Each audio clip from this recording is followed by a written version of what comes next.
see people taking time to invest in their marriage. And I'm not going to talk very long because I specifically asked other people to be here so I didn't have to talk.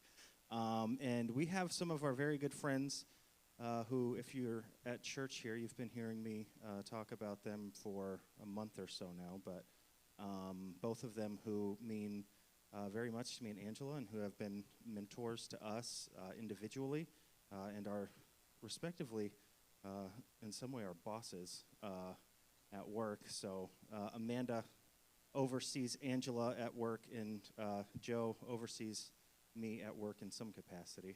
I don't really know who my... Yeah, Joe's the supreme ruler of Trinity College. So anyway, this is Joe and Amanda, and I'm going to just go ahead and take the liberty to announce your good news for you. I don't know if you were going to work it in, but you put it on Facebook, so it's public knowledge. They just found out, I don't know how long ago, but the world just found out that they are expecting their fourth baby, in November? What part? Beginning of November. So, yeah, there's another, we just got pregnant girls all over the place around here, so you fit right in here at the Mosaic fam. Do you have a?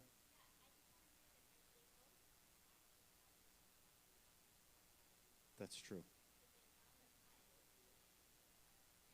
Yeah. All right, very good. Well, without any more introduction needed, please give a hand and a welcome to our leaders of the marriage conference, Dr. and Mrs. Joe Allotta. Thanks, man. All right. So we were going to kind of start with plan for this evening. Start with just introducing ourselves. Man, come up here for start with introducing ourselves. And then we're going to play another little game just to kind of break the ice a little bit. And then kind of get into our first kind of discussion, talk. And so kind of how we want things to go this weekend is I'll share a whole bunch of stuff. I'll probably always talk a little bit longer than I thought I was going to. So I'll always try to under promise and over deliver. But talk a little bit more and then give you guys some time to kind of talk amongst yourself, kind of that talk back time, to kind of be able to start those discussions. Everything that we do here is about starting a discussion that hopefully continues. And if I had a theme, what we were doing in general would be communication. And that's something that we talk about a lot, talk about communication. Let me give you a little bit about myself, background, and kind of how we ended up here at this moment. I'll share first and I'll let Amanda share second. When I went to college, I went for pastoral ministry and got right into youth pastoring. Right after that, so I was a youth pastor for 6 years.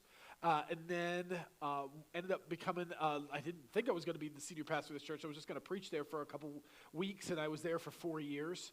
It was just part-time, and at the same time, I was working as a chaplain at a healthcare facility. All this while, I was kind of working on my master's degree, Master's of Divinity, and then I got my doctorate in ministry, kind of focused on preaching and pastoral counseling.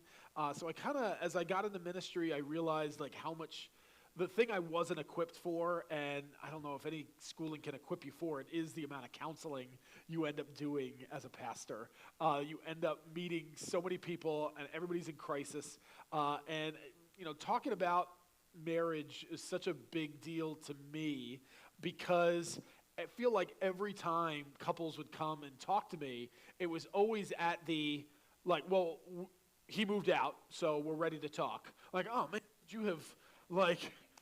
you have maybe 6 months earlier would have been great? I always feel like I'm coming in at, Joe, you're our last-ditch effort. You are our last chance to try to save this. I'm like, man, I would love to try to have some conversations with you 6 months earlier. I know Pastor Chris and Angela would love to have conversations when we are 6 months out from that. But a lot of what I like to talk about, and one of the things I loved about youth ministry was I loved talking about marriage to youth because they, what's great about youth and college students, so I get to work with college students now. I became a professor at Trinity College full-time in 2015. So now at college, I like it that they actually haven't picked a spouse yet, which makes it in some ways easier because I'm like, all right, I need you to think about who you're marrying. So now what's great today, all right, I'm not going to say like, oh, you picked a bad one.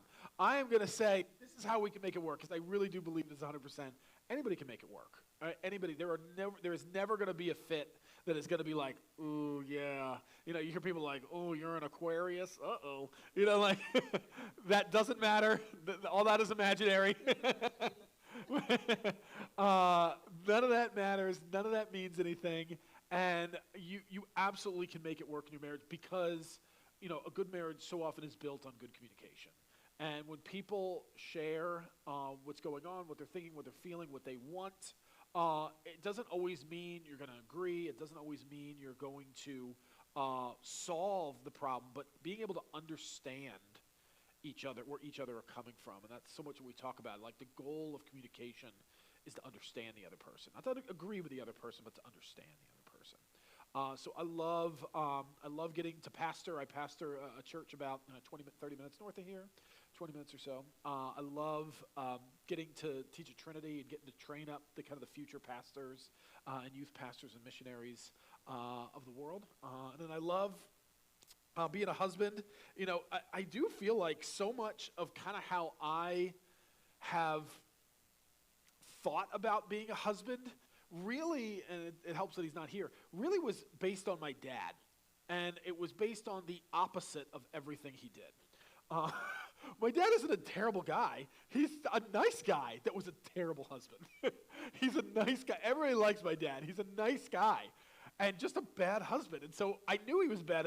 I was like 12 years old when I realized, like, oh, he's a terrible husband. And so I kind of just modeled so much of what I do is just like, all right, I'm going to do the opposite of that. And I haven't been that far off. I haven't been that far off because I do think you either like become you become your parents, you become your father, you become your mother, unless you understand kind of some of the bad habits that you were taught and kind of do the opposite. All right, and so he taught me a lot of things on what not to do, and so I try to go overboard. And again, his thing was he just wouldn't talk about it. I can remember a whole time my mom was like so angry and so upset and yelling at him, and he would just like sit there calmly and get up, walk in the other room, and close the door. And like, yeah, my dad never hit my mom. My dad never yelled at my mom. And really, my dad never communicated to my mom. And it was a terrible marriage. Like, you would think about like, well, you guys never argue. Yeah, they would have said that too. They really meant they never talked. That was really the problem. And it wouldn't have been bad for them to argue. It wouldn't have been bad for them to start dealing with some of this stuff. And he just didn't want to deal with it. And so I go overboard the other way. I've had to learn where like, I can let Amanda process something for like 10 minutes before I'm like, we have to talk about this. Because I don't want us not to talk about things. I don't want us to not just ignore something. If we think something's an issue, let's start discussing it and talking about it healthily as we go. And then I love being a dad. As we said, I have 4 kids. One's growing. They're 12, 12, 9, and 7. So we definitely thought we were done having children and gave away all of our baby stuff in February. We had some friends that were adopting a kid and were like, hey, can we, like, I'm like, here, please take all, this is cluttering my garage. And so I think I gave away the last of our baby stuff in February. And then we found out in March we were having another kid. So that's going to be an awkward conversation about like, we can't have that one back. So we had this is how long ago it was. We had a crib and it has like a little drop down front to it, like a little thing. And apparently that's now illegal. And they went to the social worker came and like they looked at the crib and they said, this is a death trap. It's like a 12-year-old crib. Like, it's a death trap. You need to get rid of this right now. And I'm like, what? Because it like lowers and raises, can shoot them in the air or something. And yeah, like since the last time we have kids, like they weren't doing like gender reveals 7 years ago. Like that wasn't I don't remember those happening. All of our young couples in church go on like a baby moon. It's like a honeymoon for when you're about to have a baby. This was not a thing 7 years ago. I'm only got to figure out what it is to be like a Gen Z dad. So I'm going to try to figure that out. But that's a little bit about me. Amanda, who are you?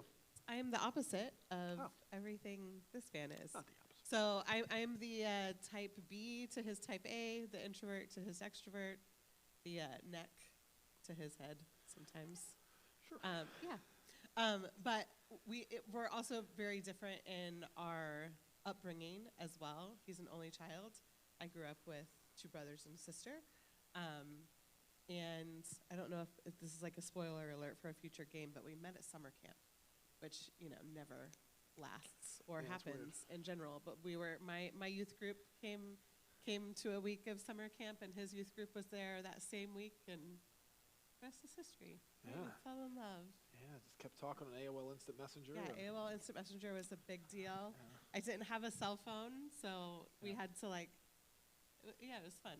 It was exciting. So, and then I made him date me long distance for 2 years while I went to college, because my parents would have murdered me if I said, I met a boy and I'm changing all of my life plans. So I went to upstate New York, and he stayed here in Florida, and we saw each other 4 times, I think, over 2 years. I think it partly helped that we were far away because we learned to communicate. All right, I'm going to go ahead and open up in a word of prayer, if that's all right. Let's open up in prayer, and then we will go ahead and get started.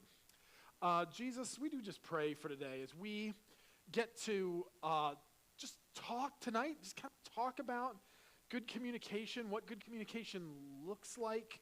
And more than anything, God, I pray that throughout this weekend, we can instill some good principles, some good teaching, some good ideals that can really help them propel them into a healthier marriage here in the future. I do pray if anybody is in a real difficult spot, that they are really they're starting to bring up the D word, and they're starting to think about it. God, I pray that we can rescue this, that you do care about redemption, God, and that you are able to reconcile any marriage. When you are in it, it is reconcilable. It doesn't mean it will be easy, doesn't mean it won't be hard, but it is reconcilable. And that's what we certainly pray for. We want your desire for marriage to be at the forefront, that we can be an example to the world of what a marriage can be. We pray this for each other, for ourselves, for our kids, and for other people in our lives, God. In Jesus' name I pray. Amen. So tonight we're going to start out with this topic that I have called the rules for Allotta arguing. If you're wondering why is it misspelled, that is my name, Allotta. So you get to throw anything I do, any business I ever own will always be Allotta something. So rules for Allotta arguing, and kind of what this came from is Amanda and I kind of looked at a little bit of what we were kind of naturally doing, and then some of what we kind of had to learn how to do, and I had to learn more. I talk a lot, and so I kind of had to be the one that had to learn healthy communication. And I always am going to keep using that word healthy. I like the word healthy marriages, healthy communication, because there are a lot of different kinds of healthy. All right, and where Amanda and I don't naturally skew towards arguing a whole lot, we do have friends that argue all the time, and yet their marriage works for them as well. One of my favorite stories I like to tell, and they're married now, and they're the couple I think about that argues all the time.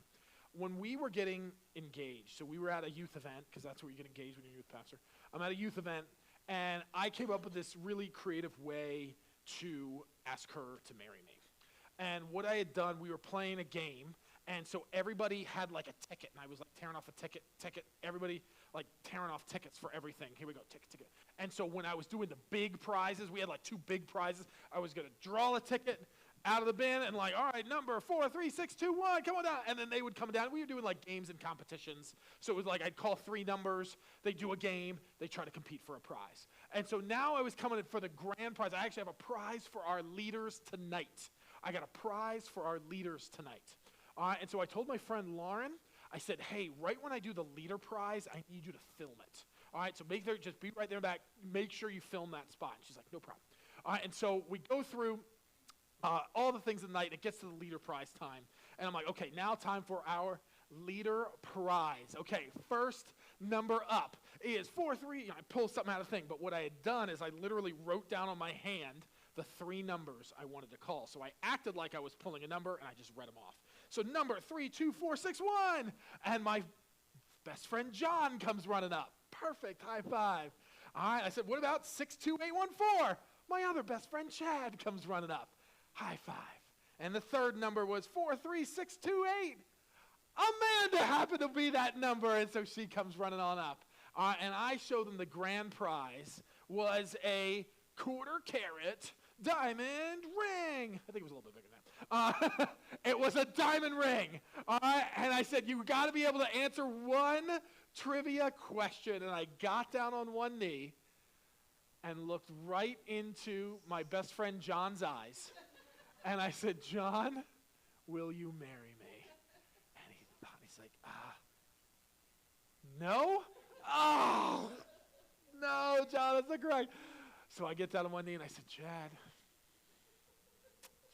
will you marry me? Maybe? No. Amanda, will you marry me? And I get down on one knee and she said, yes. And we had, my friends had a sheet right there, and we picked up the sheet and we kissed behind the sheet because we had actually, A, we're at youth group event, we didn't know kiss people. B, we had never kissed before that moment. We had made this really kind of strange decision. When we were dating, we knew we had dated kind of long distance for so long. When we were together, we didn't want to like just make out the whole time and not talk to each other. We kind of had a good communication thing going. I said, why don't we not kiss until we're engaged? And so we did. That was our first kiss right there in that moment. And I didn't want to be, I didn't know if I was going to be good at it. I just went like this. And I was like, no, mouth closed next time, less teeth. I'm like, okay, I can do that. And so kissed her, and it was this beautiful moment. And everyone's like, oh, yeah, they were going to play it. I go up to Lauren, I'm like, okay, I got to see it. I got to send this to my mom. What? Lauren, you didn't film it? She's like, no, Chad and I were having a huge fight in the back room. And I was like, what? She's like, what happened? I said, Amanda and I just got engaged. She's like, oh, you're kidding me. And so she was fighting with her boyfriend, Chad, and now she fights with her husband, Chad, of 15 years. It was different. Yeah, right, it is different Chad. Yeah, it's different Chad. But same Chad that she was arguing with that day. So I love that story. They fight and argue all the time. But honestly, they kind of argue pretty healthily. Despite they kind of both burn a little hot. All right, and we don't naturally burn a little hot, and sometimes you have a relationship where they're kind of one person is just a little bit more argumentative than the other. You can actually learn to argue well. All right, arguing can be a great and effective means of communication. There are times that you are upset about stuff, and I've actually found if you never talk about something when you're upset, what happens in a lot of couples' lives, they just don't talk about it. By the next day, they're like, you know what, never mind, I don't want to talk about it. The answer probably was you should have talked about it. And you just said, I'm actually not upset about it anymore, and therefore I don't want to talk about it. That we're so worried that we won't be able to control ourselves in the midst of the argument, that we're so worried we're going to say something we wouldn't say, that we just avoid the argument altogether. Where in fact, the muscles that we need to learn to exercise is how to get in a moment where we're having a heated discussion, and actually be able to not say things that we wish we didn't say, and actually not do things that are destructive. And those are muscles that need to be learned, and it is worthy of working on those muscles. When I went to I go to the gym a lot. I know it doesn't look like it, but really imagine what I'd look like if I didn't go to the gym every day. And so there was this guy I used to work out with at the gym, and he is like, it was before the days of memes and everybody would film you at the gym horribly. That's such a horrendous thing that happens in our world today. But there was this guy that just incredible arms, the shoulders were like this, his pecs, and he had these little, the skinniest bird legs you've ever seen in your whole life. It was never leg day. I'm actually hoping there was some sort of disease there, that why he would never have worked his legs, because it didn't, you look at this person, you're like, this person doesn't make sense. This is like a drawing of someone that, like a child that didn't know what they were doing. They created like He-Man on the front and like Big Bird on the bottom. It was just like, he never worked those muscles. He never worked those muscles. And I do worry that so often we just avoid arguments, that we actually never learn healthy discussion. Because if we are always avoiding the discussion, we can sometimes go years. And we know what this is called. It's like, we call it going postal. That we blow up, and it was like, it was out of nowhere. Like, no, it actually wasn't out of nowhere. It was out of like this insane amount of repression that was occurring over years and years and years, and eventually it exploded. All right, and it was your fault for not arguing. It is okay to argue in the heat of the moment, but we have to learn to do so healthily. All right, and I told you, so much of what I think about and I do is based on my dad. I saw him never argue with my mom, and you could write down, man, he was a nice guy and everybody liked him, and he was never hit my mom, never would do something like that. Just avoid it. Literally just get up, walk away, get in his car, drive away. And just get in his room, go and close the door, lock the door. Like, she was just thinking, like, he went to go get a drink, and like he was like, oh, he's not coming out. Like, he just avoided it because he knew he just kind of had to get through a little bit, and then he could avoid it altogether. He was just avoiding the problem, and I actually don't want you to do that. All right, so we're going to talk about rules of a lot of arguing. Rule numero uno, we have 7 of them, and you can follow along as little fill in the blanks. You can write the little fill in the blanks. I kind of have a little bit of what I'm saying underneath there to kind of help you. In the end, just so you kind of know what's coming. What? Yep, nope. Yep, there were going to be a couple things like, I did not think that was right. I should have you guess at this ahead of time. And say, what we're going to do as a part of our talk back time, I want you to think about the rule that you tend to break. And then I want you to be thinking about the rule your spouse tends to break. And they might not notice that. So what Amanda has had to do for me over the years is point out things I'm doing, you know? When you're a pastor, I'm going to give you the warning. I'm going to give you lift behind the veil a little bit. When you're a pastor, everybody wants to put you up on a pedestal. Everybody wants to think that their pastor, they want to think their pastor's perfect. He's not. I'm not. He's not. None of us are. All right? But it is easy to let people put you up on a pedestal. It's easy, like they want to put me up there. Like, if you insist, yes. When I fart in the car, it doesn't stink. All right? Like, you know, it's easy to think that. Ooh, the silent but deadlies. You know, it's easy to limit. I've had to learn to fight. Like, no, don't do that. Don't put me up there. Don't look at me as that kind of example. I want to be an example for people, but I'm not going to let you put me on a pedestal. We're going to keep Christ and his word on the pedestal. All right, so I'm not on the pedestal. Don't put me there. But it is easy to think that because I'm not actually intentionally doing anything wrong, there has never been a moment that I was intentionally trying to hurt Amanda. And yet I was hurting her with things I was doing and things I was saying. And she had to point it out to me, and I had to hear it often in order for me to be like, oh, I think this is actually a term. She uses this term. She calls it emotional poking. She's like, you emotionally poke me. It's never an emotional punch. It's an emotional poke. And you need to stop it. Okay, I had to learn that. Number 1, don't cut each other off. Oh, I'm so bad at this. Amanda, I'm sorry. I'm going to, each of these things, I'm going to apologize. I'll read the little paragraph underneath. When we get interrupted, we get angrier, we get madder, we get more upset when people interrupt us. And it happens to all of us. And what happens is the person that kind of thinks the quickest, is quickest on their feet, talks the loudest, and talks the most, we can always win that when we cut people off.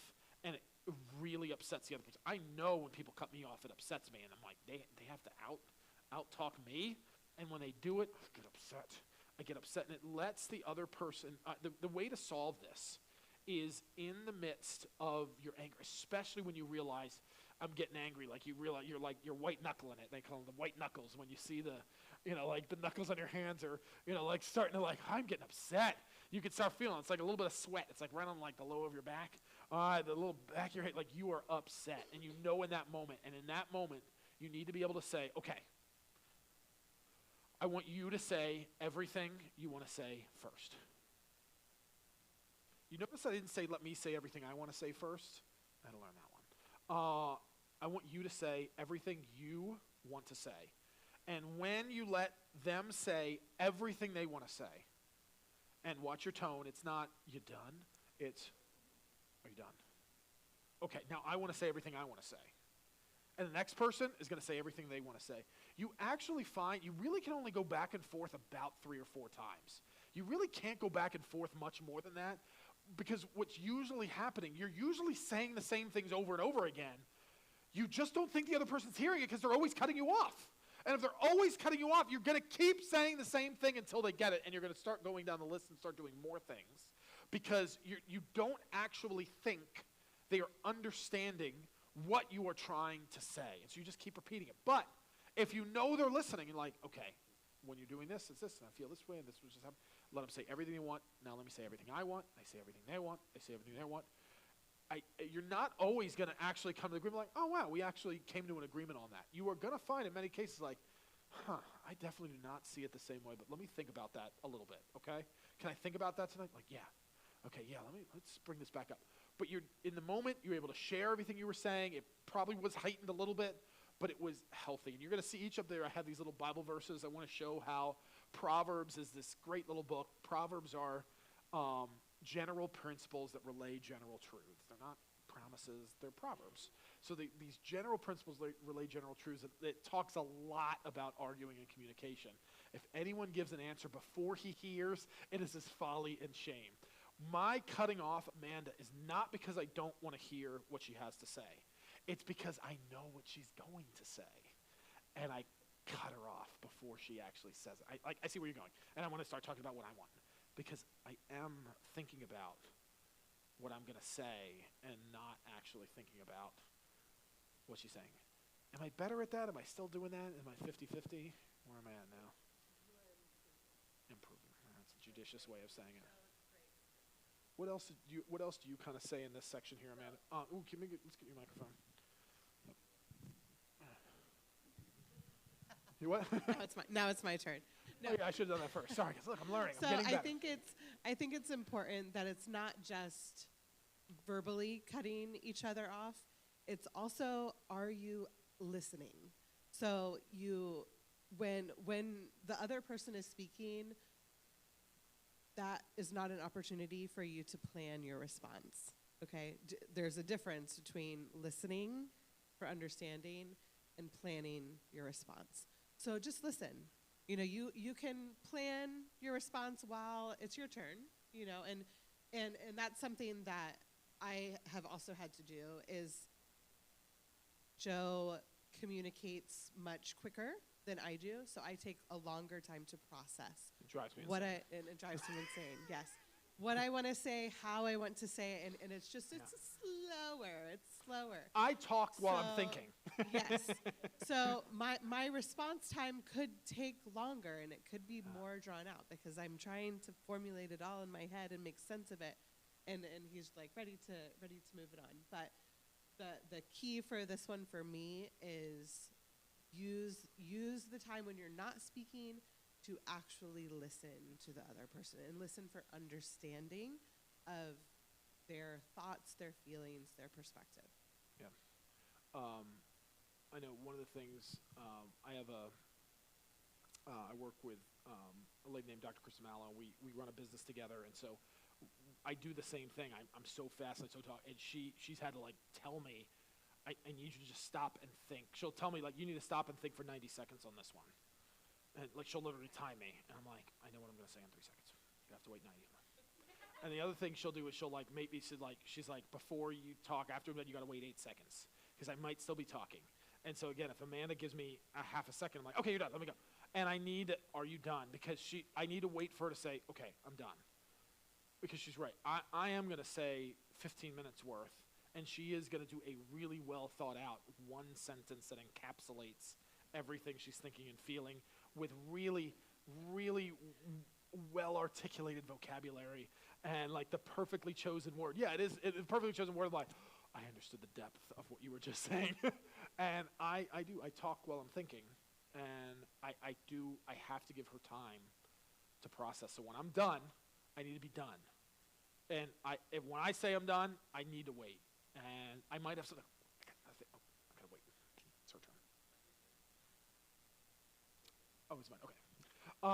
And I can do it. And God, you will literally. Each one of these is a game changer. This is probably the biggest. It's number one for a reason, because I do think it's not only first in order, I think it's first in importance. If you can figure out how to be angry and quiet. All right, we think about quick to hear, slow to speak, slow to anger. If the Bible says something once, it's true. If it says something 13 times, like it does, be slow. Oh, that one's 7 times. Sorry, it's 7 times. God resists the proud and give grace to the humble is 13 times.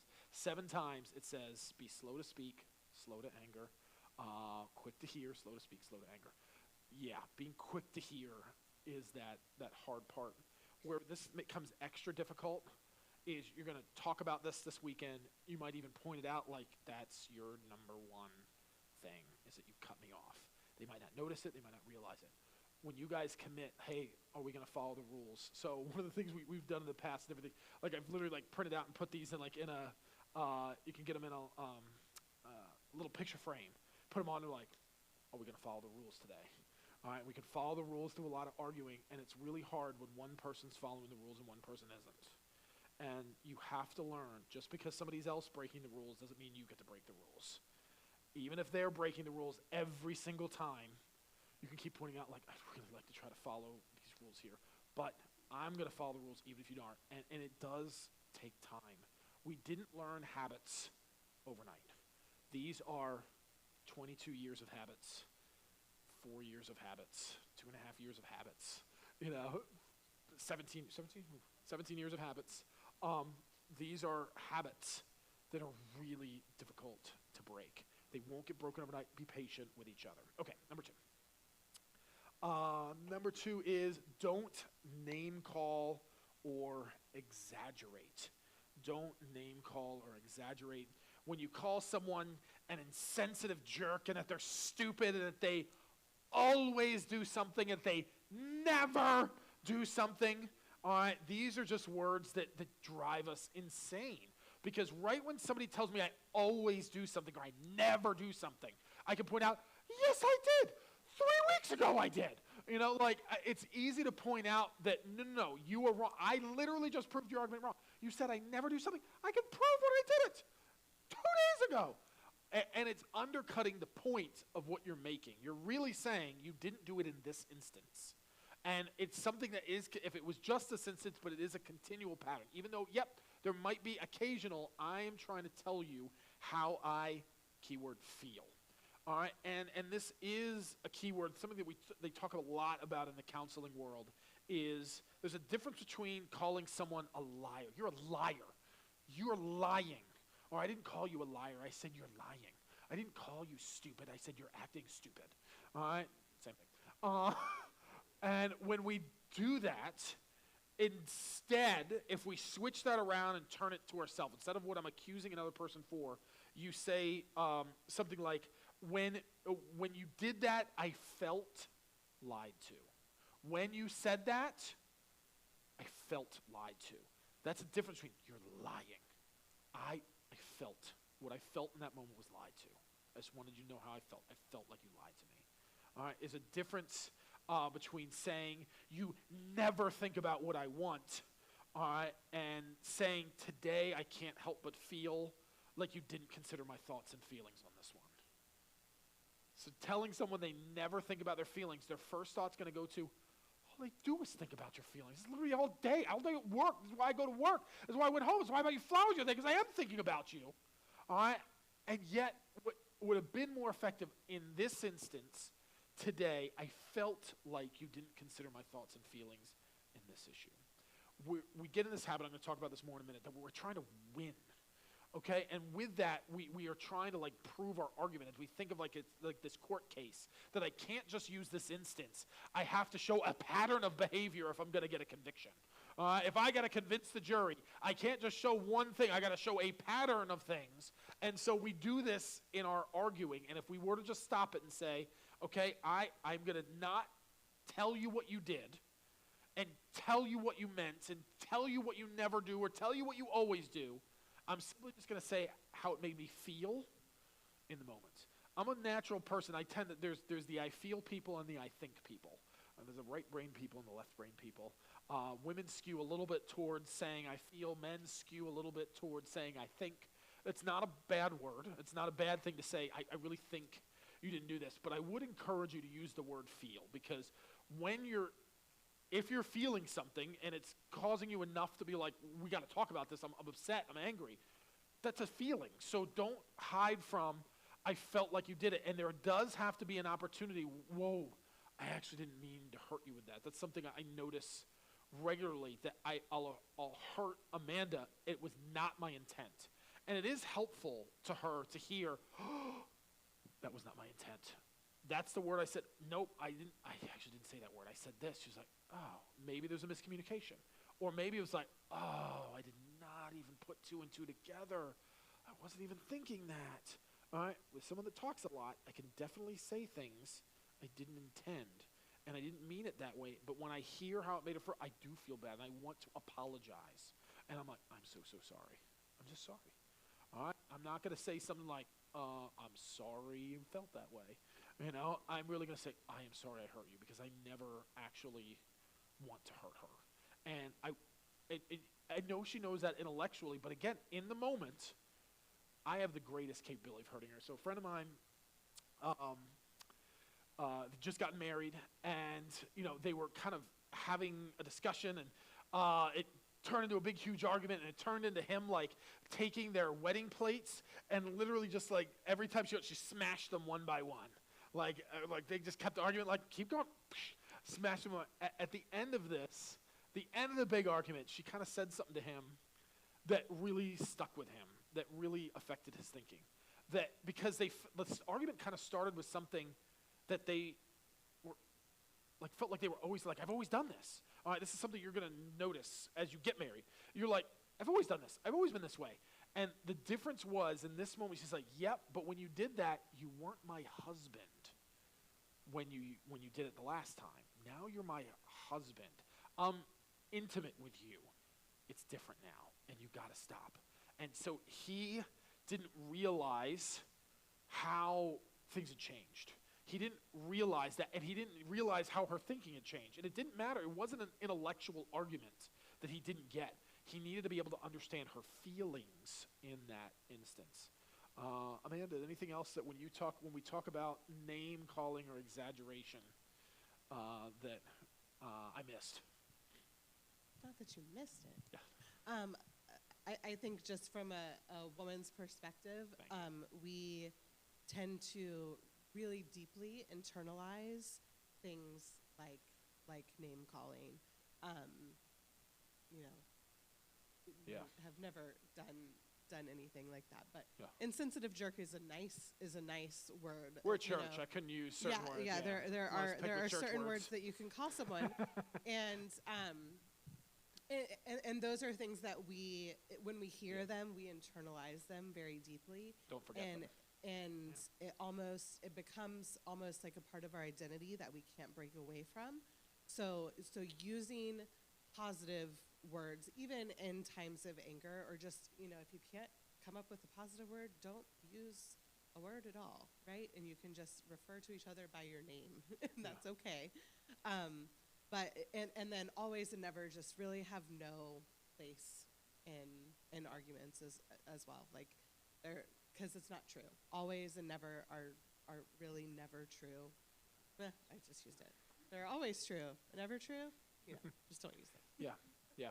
I think that is such a good point. Our words do hurt. Even like James chapter 3 talks about how, like, something so small as the tongue, you know, is something so destructive. Just like a match starts a forest fire, you know, so as like something as small as tongue can control a whole animal. We can put a bit in the horse's mouth, and even though they weigh like 6 times our weight, we can move them where they go. So as the tongue control us. So the idea of saying something in the moment of anger, and that hurt can last for years. Yeah, it can become part of an identity, especially with something that's said often.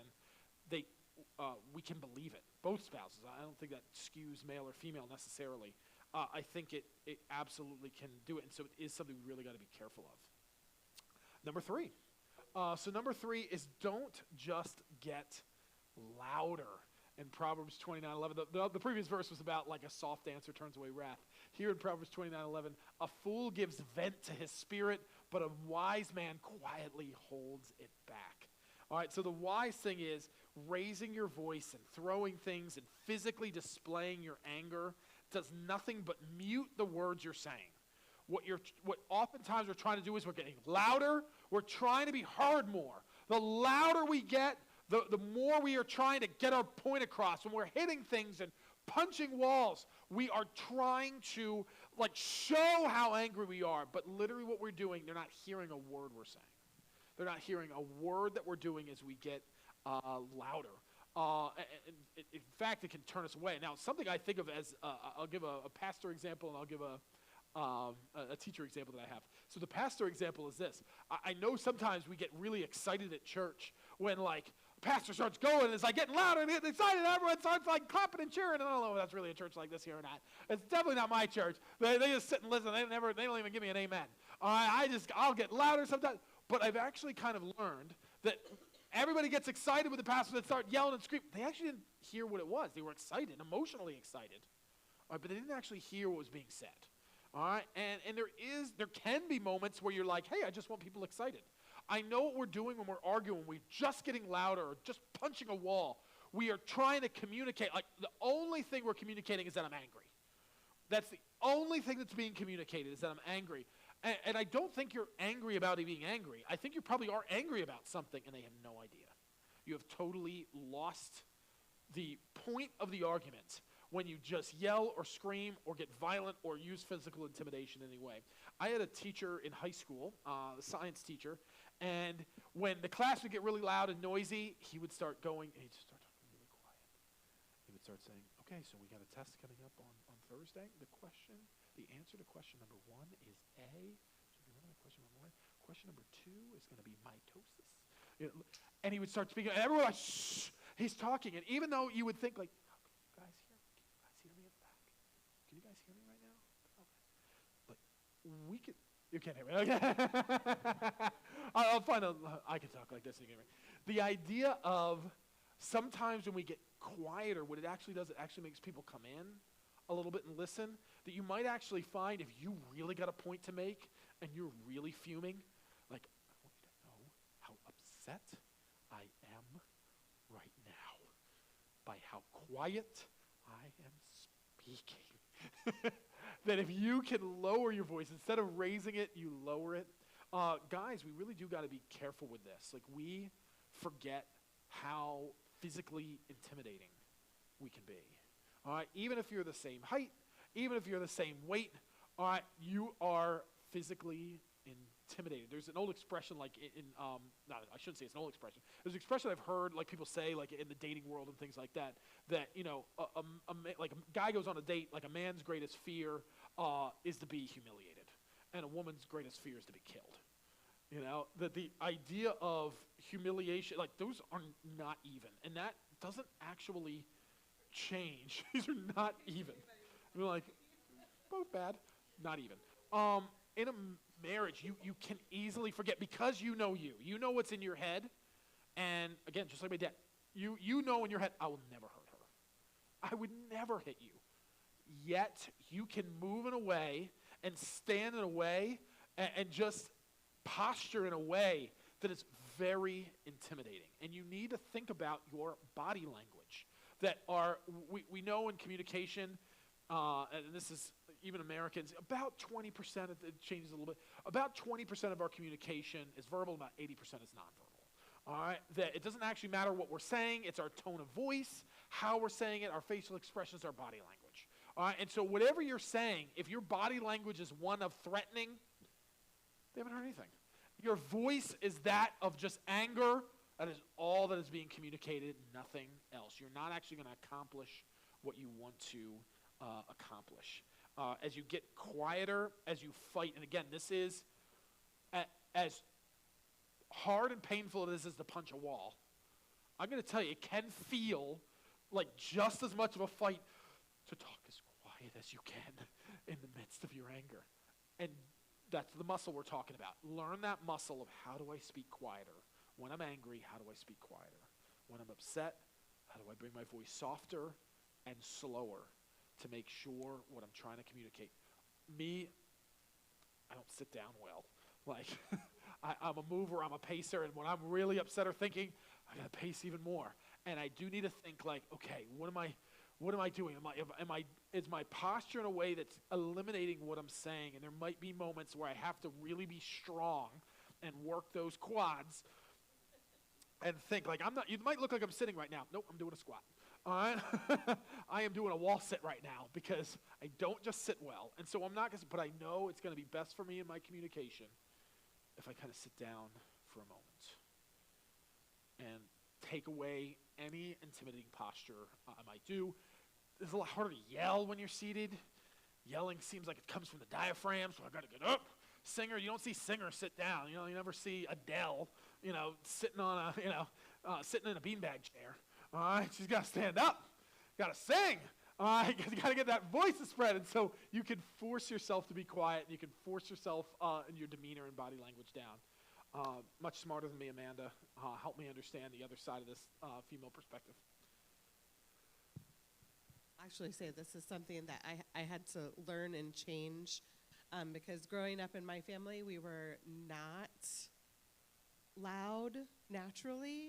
Just, if someone was loud in our family, it was because they were angry. So then I married an Italian, and he's always loud. So I have voice modulation disorder. I had Stop to making fun learn, of me. like, just because he's literally yelling doesn't mean he's angry. So that was it was like a retraining of me, like, quiet little mouse Amanda doesn't understand why this man is yelling at me all the time. I love you.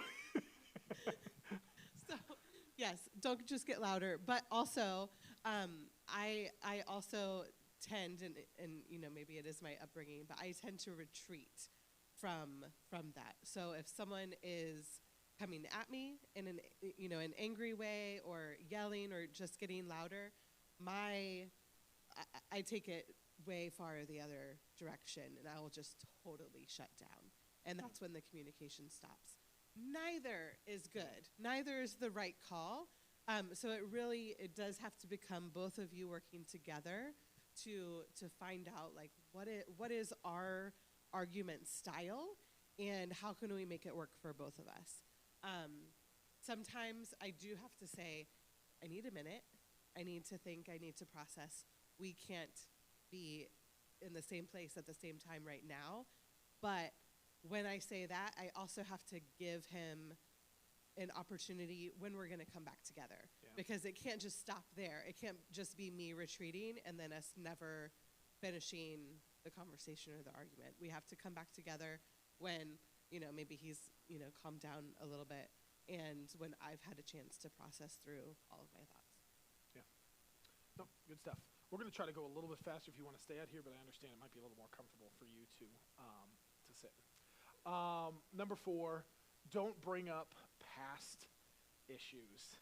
All right? There will be some problems that just don't get solved or don't get solved quickly. Okay?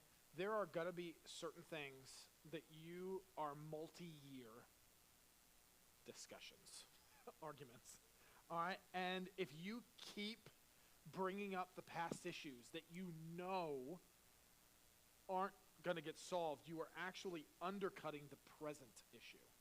That what usually happens so often, I see couples argue, they're starting to argue about thing A. They're arguing about how they felt that you asked them to do this one specific thing and they didn't do it. Their argument started because you were really hurt when they said this.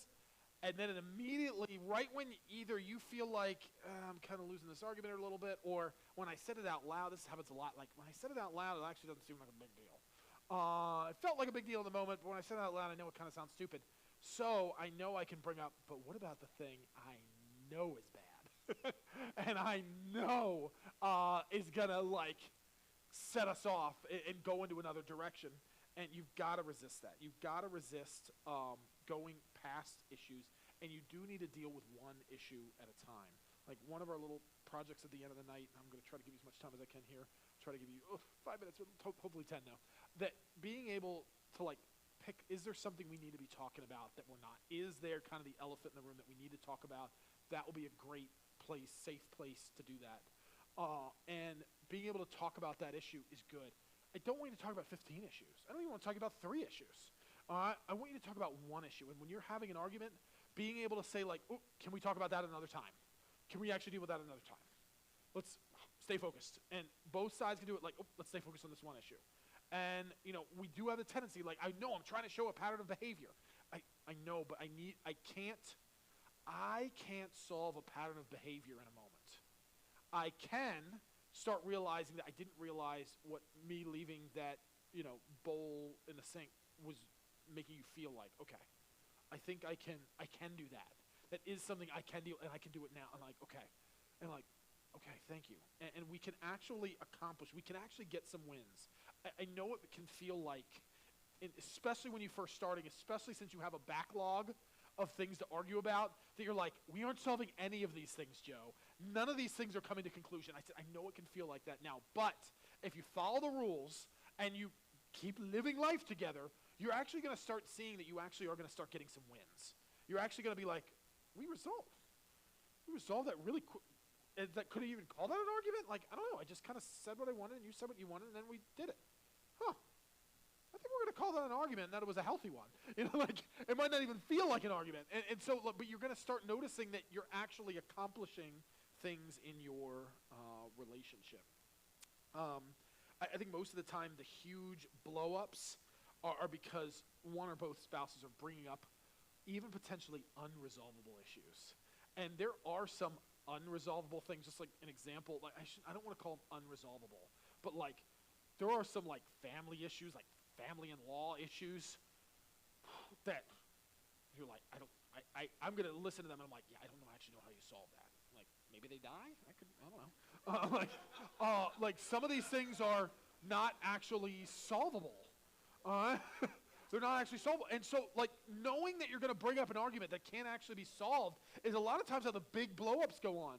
That we're probably never going to have a giant blow-up over a minor issue. All right? If we actually just deal with the minor issues, we can actually move on from it. So don't bring up past issues, even if your partner can bait you. That we actually, you know each other so well that you actually know the things you can do or say, as Amanda emotionally poke. Like, we can actually do things that we know is going to set them off, because then it can justify, right when they bring that, now I can really roll up my sleeves and really get into a good argument. And we sometimes do self-sabotaging things like that. Stay on topic, and you can deal with the other issues tomorrow. And again, especially early on when you got to say, we're going to actually start arguing here. And being able to say, okay, that's tomorrow. Let's put it on the date. And you're going to like back up your calendar. We got 13 days of different arguments to schedule each day, because we're going to do one argument at a time. Amanda, any other thoughts? Feel good about that one? Number 5. Don't involve other people. And this is my most controversial one. Don't involve other people. The beginning of wisdom is this: get wisdom, and whatever you get insight. So there is going to be instances in which you really do need insight into a particular problem. But I actually think it's really rare.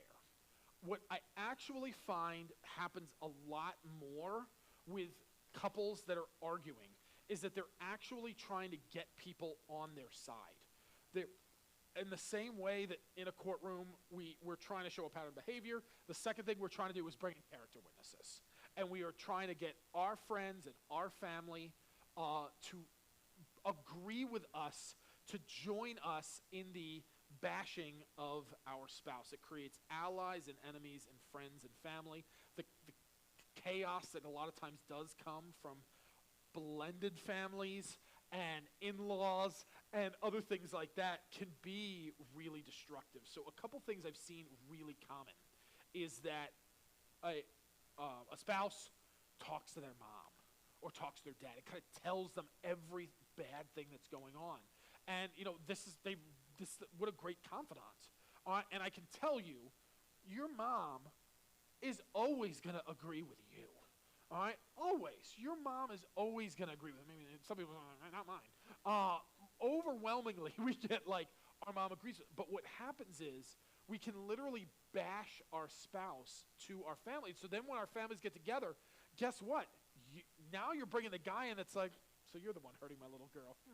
You're the one that promised to love her and cherish her and called her a word that I will not mention. You know, like this tension comes in, and it really was brought on by you. If you need advice when it comes to something really contentious in a marriage, this is not just a quick little like, hey, have you ever dealt with something like this? Help me understand this. This is not, understand this is an ally. Get a neutral party.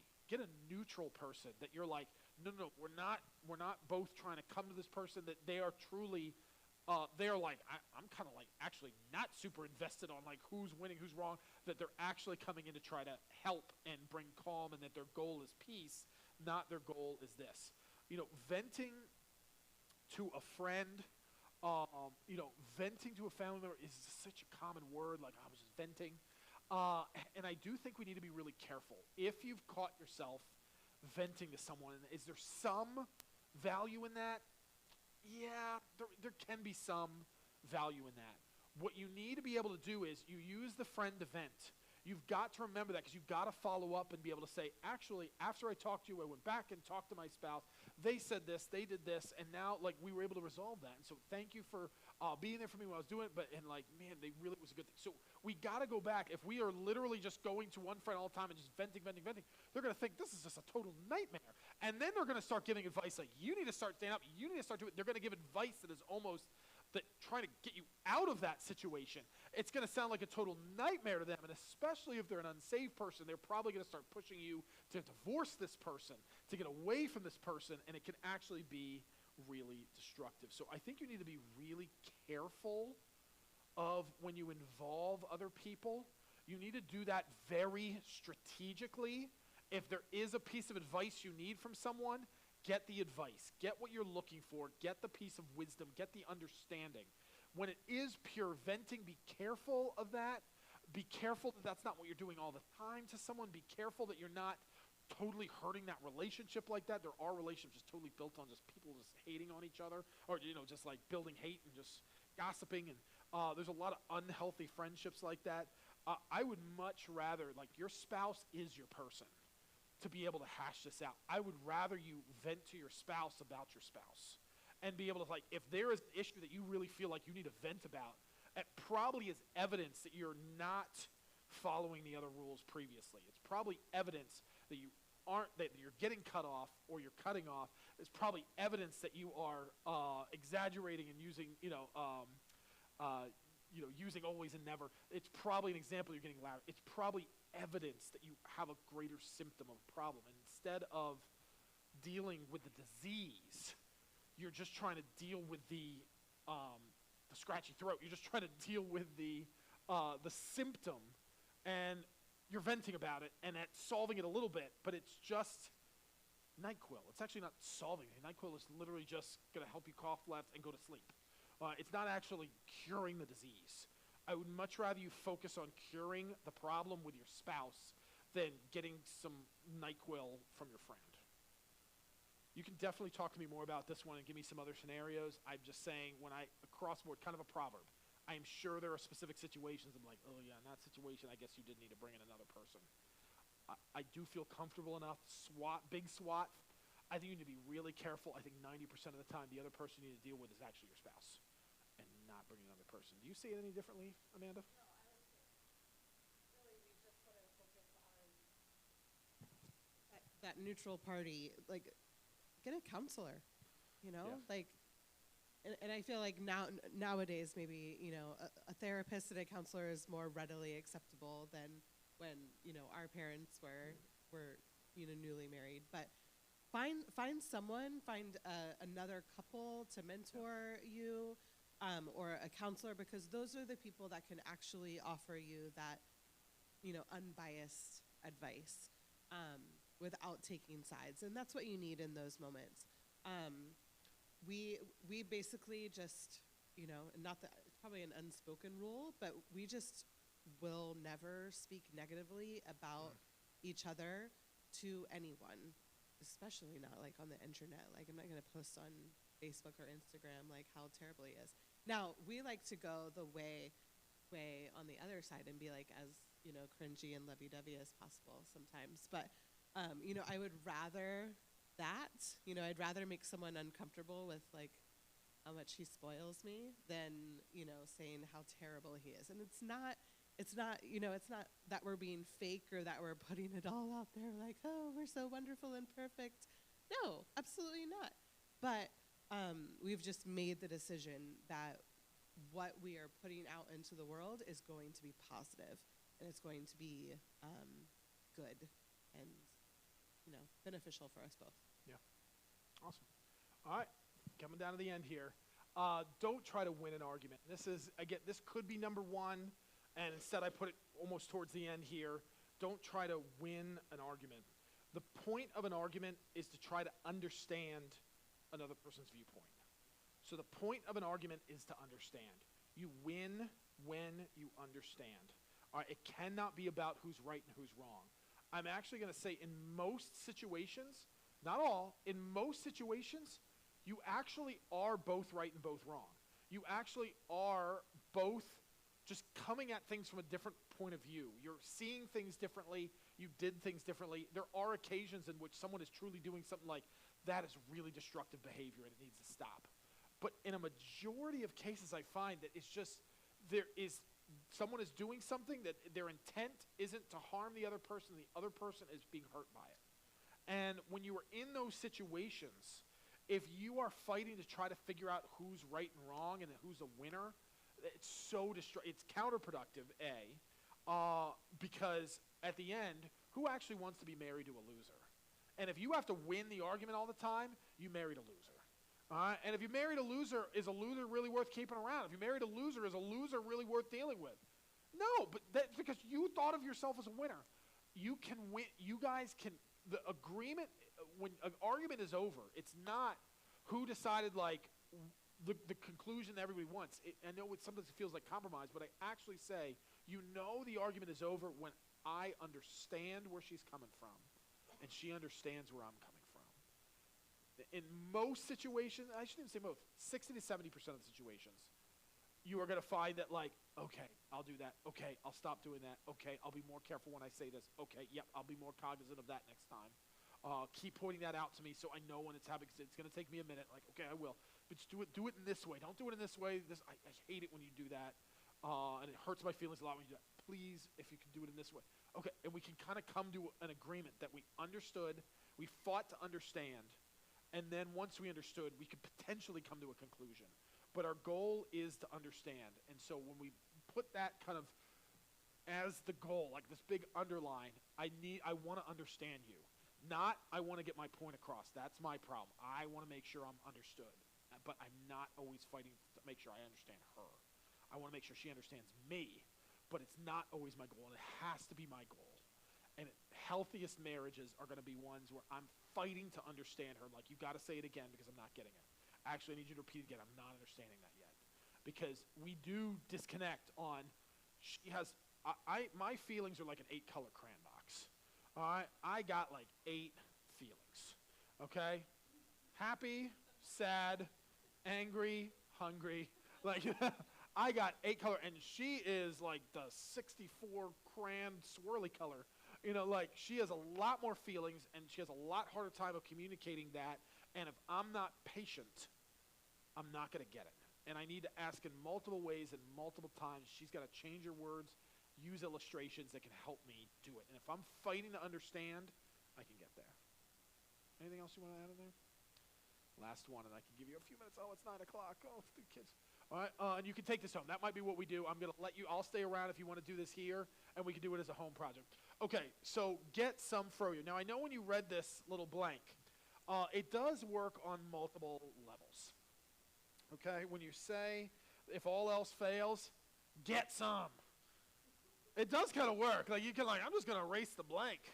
If all else fails, get some. That's not totally wrong. That's not totally wrong. I do think there can be some unhealthiness with that. I think there can be. Sex can be both weaponized and a crutch. And you don't, But I actually will say, I think in many instances, it's also a really helpful tool. It can be a really helpful thing. God was really wise when he says, you're going to get married, and these two are going to become one flesh. And sex really is one of these things, and we'll talk a little bit more about it tomorrow, is one of these things that God knew actually does help unite. And it is something that is really healthy. I would actually really recommend, you want to get the most out of this marriage conference, married couples, I would say married couples, have sex tonight. It does solve some problems. It does communicate. It does fix some communication things. But I do advise froyo, and maybe you find something slightly different. Frozen yogurt has just been something that I've never seen a man, woman, or child upset while they're eating frozen yogurt. It also does a thing that as you're eating ice cream and the person eating, the other person can talk while the other person's eating. There's never gonna be a knockdown, drag out fight. There's never like a shooting in a frozen yogurt place, because everybody's a little bit happier, a little bit more endorphins, and you can actually talk and actually deal with. There is great wisdom of when you find yourself breaking a lot of the rules and you really are not doing well. Putting yourself in a public place can actually help you have a big argument. Like when you say, this is like a big problem, they're like, let's go get some frozen yogurt. Now, I don't want to turn into like a Pavlovian thing, like, let's go get some frozen yogurt, like, oh no, what's going on? Oh my gosh, I feel sick to my stomach. I can't eat frozen yogurt anymore. I need to pick another place then. But the idea of going somewhere, and I don't say do it first, I say this is when all else fails. If all else is failing, if you keep breaking the rules, and he keeps breaking the rules, and she keeps breaking the rules, so let's go get some frozen yogurt. And it kind of forces you to eat a little bit, forces you to eat something delicious. It forces you to listen a little bit. It forces you to be a little quieter because people are there in the room. Listing, this list is a lot harder when you're upset. And the real test to see if it's working is when you're the most frustrated. And when you start mixing all these other things, when you start mixing it with stressors, children, work, moving, loss of loved ones, you start putting in a stressor they're just called multipliers. You mix in any one of these things, they just start multiplying the things. You're going to really start figuring out, are these things happening? When you don't think you yell, put a stressor on it, and let's see, it got me over the edge. But the real truth is we are a better society when married couples are working together and communicating together. As you look in this little thing, and again, I do know some of you have kids and need to get those kids, and so what I just want you to commit to is I'm going to go get my kids, and then we're going to bring them home, and then right when we get home, do not skip it. I want you guys to do this together. So what it's designed to do is for you to do it on your own first. You saw Nulu again, turn their back to each other, do it first, and then I want you to turn around and let's go over this together. All right, if you are in a place where I'll stick around for a few minutes. If you were like, I think we kind of need to do ours here, all right, in the safety of church. Feel free to. I'll stick around a few minutes. But just promise me if you go home, and again, that's me not adjusting my time well. Go home, write these out, and talk about this. All this is about is just very simple tonight, engaging. You're going to be like, are we going to dig a little bit deeper? We're going to dig deeper tomorrow. And I want to just start scratching a little surface. And if you notice that something volatile comes from that, let me know, because then I can help you be careful in the coming sessions if there was some volatility off of this. This isn't actually meant to do this. It's actually kind of just meant to scrape off some of the loose hanging stuff to kind of get the low hanging fruit a little bit. Scraping off the edges. If this caused something problematic, I'd love to know that. I'd love to talk to you about it and pray about it a little bit. And then I can tell you to kind of be careful on a couple of the other things and maybe kind of reword some things to kind of help you just get that surface level a little bit deeper, and then we can start having conversations on how do we actually dig deep into something else. I will also stick around if you have just kind of any individual questions. Of course, write those questions down, and you can drop them in the offering plate in the back, the little gray offering box, and we will discuss those tomorrow. But let me pray for you. Jesus, I pray tonight as they go home, and maybe some are going to do it here, I pray they can have a really fruitful conversation, just a 10 or 15-minute really healthy communication. I do pray that you're able to point out some things. I know there's going to be this little moment with a couple in here that they're going to be like, what I want to write down is this, but I don't actually want to deal with this. I'm going to write down that. I pray you give them the courage to write this down. I pray you give them the courage to write the thing down that actually is going to hurt a little bit, is going to be a little bit difficult, and maybe a lot difficult. And being able to see how this works and be able to say, can we put this into practice tonight potentially? I pray one of the things we care about in a healthy marriage is intimacy. And I do pray that, man, tonight they can have great connectedness tonight for my married couples emotionally and physically, that they can really connect in a way that you intended, Lord, and that they can really deepen their relationship with you and with each other, God. In Jesus' name I pray. Amen. And just quickly before you go, to let you know, tomorrow we're starting at 10. I always have a hard time picking what time to start in the morning, but I feel like it's better to let everybody sleep in a little bit, except for Mike Offenberg, who's up at 5 a.m. He'll already have done 3 projects before he comes in. But we're going to start at 10. We'll have some refreshments and things like that here. We'll be here, Angela and I, much earlier than that. So if you want to show up around 9:30, we'll have some coffee and some stuff to snack on in case for some reason you didn't have breakfast. And, of course, we'll have childcare and everything for everybody. We'll provide lunch tomorrow. We'll do that at noon, and then have our other session and try to wrap up by 2 o'clock. And I think that's it. So, yeah, right there, the box is hanging there. If you have the opportunity to drop something in right now, if not tomorrow, and then also you'll have some time in the morning to get to that questions if you don't get to them tonight, if you do the other assignment instead of the questions. All right, guys. If you want to hang out, we're going to put some music on and hang out here for a little bit. If not, if you got to go, got to go. We'll see you in the morning.